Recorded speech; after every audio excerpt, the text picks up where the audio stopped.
आज सकाळी बातमी कळल्यावर प्रचंड धक्का बसला, प्रत्येकाला बसला आणि बराच वेळ विश्वास बसत नव्हता.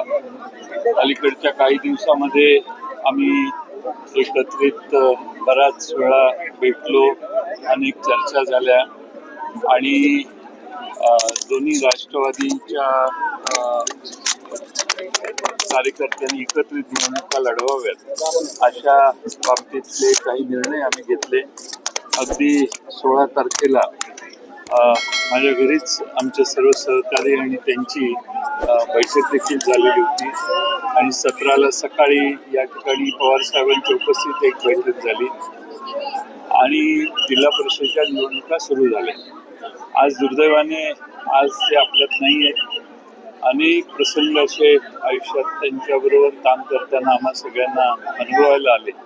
मला तर बरेच प्रसंग आहेत, कारण आम्ही जवळपास 35-40 वर्ष एकत्रित काम केलेलं आहे आणि एक उमदा ठामपणा असणारा आणि धडाधून निर्णय घेणारा आणि प्रचंड कष्ट करण्याची तयारी असणारा नेता आज आपल्यातून गेलाय. महाराष्ट्राचं अतोनात नुकसान झालंय असं पाटील साहेब, खरं तर तुमच्या मैत्रीचे व्हिडिओज तुमच्या दोघांच्या मैत्रीचे व्हिडिओज आज आम्ही सोशल मीडियावर त्यांची टिप्पणी असेल ती वारंवार नजरेसमोर येते आहे. असंख्य आठवणी असणार आहे, पण अशी कोणती आठवण आहे दादांच्या बाबतीतली की जी कधीही तुम्ही विसरू शकत नाही, कधीही पुसता येणार नाही, कायम स्मरणात राहील आणि अर्थात पवार कुटुंबासाठी खूप मोठं नुकसान आहे? अशा खरं म्हणजे बऱ्याच आठवणी आहेत आणि त्यांनी एक बऱ्याच वेळेला मला काही गोष्टी सांगण्याचा योग आला.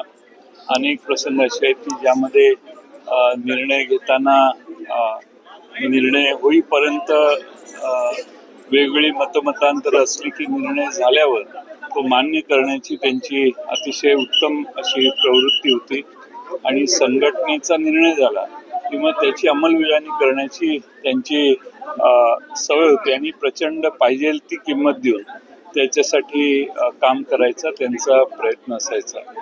मला अशा अनेक आठवणी मी सांगू शकेन.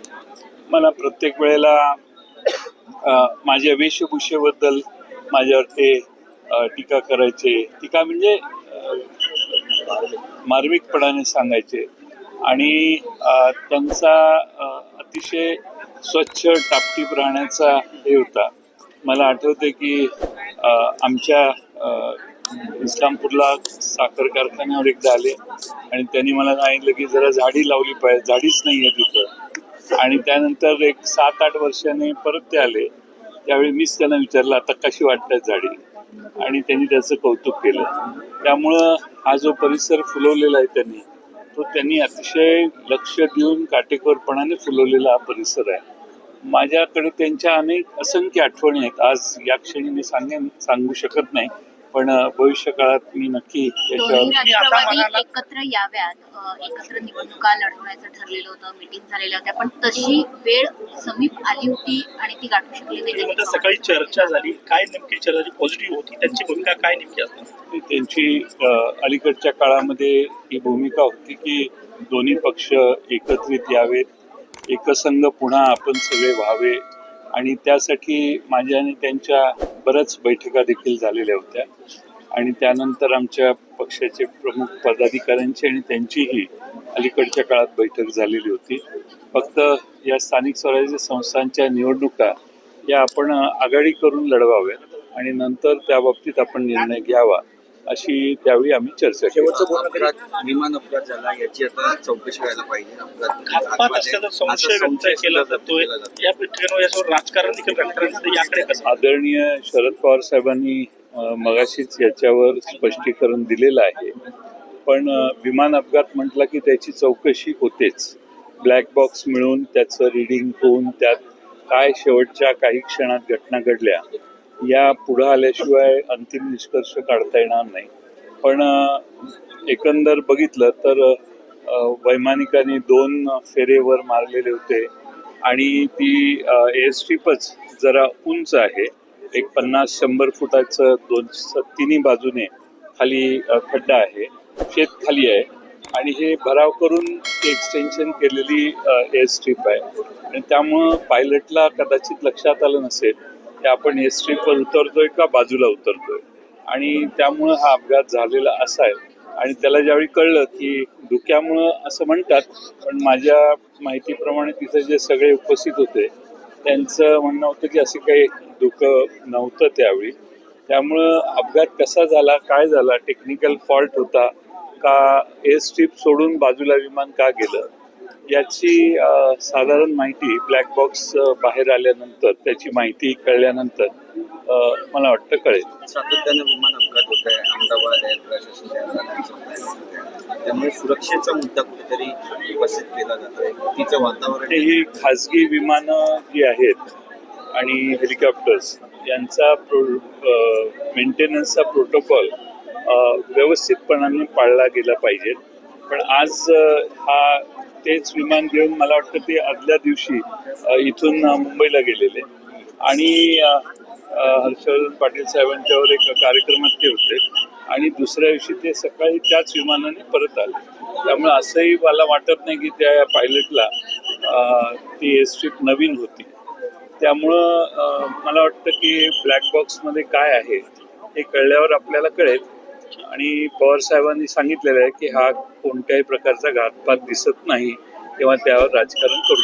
त्यांची इच्छा होती मुख्यमंत्री होण्याची, ती अपूर्णच राहिली.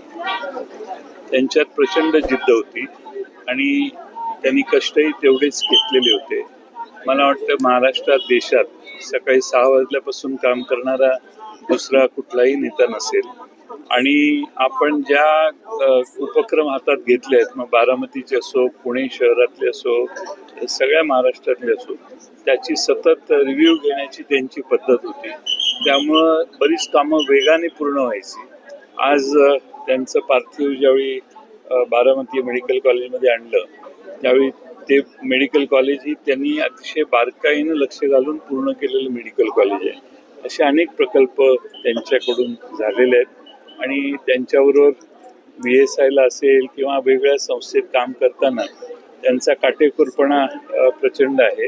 मला आठवतं की मी साखर संघाचा अध्यक्ष होतो आणि अजितदादा MSC बँकेचे अध्यक्ष होते आणि आम्ही सहज दोघांनी ठरवलं 97 साली, विरोधी पक्षात होतो आम्ही, की आपण महाराष्ट्रातल्या सगळ्या साखर कारखान्यांना भेटी देऊ. मी आणि त्यांनी महाराष्ट्रातल्या बऱ्याच कारखान्यांना भेटी दिल्या, विशेषतः विदर्भातल्या, मराठवाड्यातल्या कारखान्यांना. त्यावेळी कारखान्याची बारकाईने चौकशी करणं, ऊसाची उपलब्धता, बाकीचे असे इतके बारकावे होते प्रचंड की अगदी नेमके प्रश्न विचारून जो माहिती देणार आहे त्याला देखील ते अचंबित करायचे. महाराष्ट्रातील ताज्या बातम्यांसाठी बघत रहा टाइम्स टुडे 18 न्यूज. सोबतच शेअर करा, सबस्क्राईब करा आणि बेल आयकॉन प्रेस करा.